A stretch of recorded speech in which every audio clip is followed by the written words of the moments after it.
human minds settle into fixed ways of looking at the world. And that's always been true, and it's probably always going to be true. And I think, I've always felt that death is the greatest invention of life. I'm sure that life evolved without death at first, and found that without death, life didn't work very well, because it didn't make room for the young who didn't know how the world was 50 years ago, who didn't know how the world was 20 years ago, but who saw it as it is today without any preconceptions, and saw and dreamed how it could be based on that, who were not satisfied based on the accomplishments of the last 30 years, but who were dissatisfied because the current state didn't live up to their ideals. Without death, there would be very little progress. And so one of the things that happens in organizations as well as in people is they settle into ways of looking at the world and become satisfied with those. And the world changes and keeps evolving, and new potential arises, but these people that are settled in don't see it. And that's what gives startup companies their greatest advantage, is the sedentary point of view of large companies. And in addition to that, large companies usually do not have very efficient communication paths from the people closest to some of these changes at the bottom of the company to the top of the company, which are the people making the big decisions.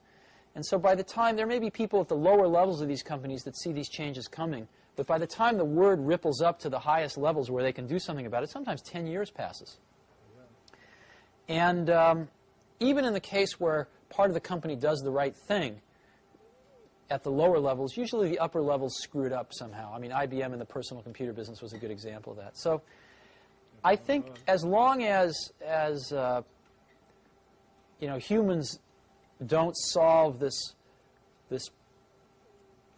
human nature trait of sort of settling in to a worldview after a while, there will always be opportunity for young companies as well as young people to innovate.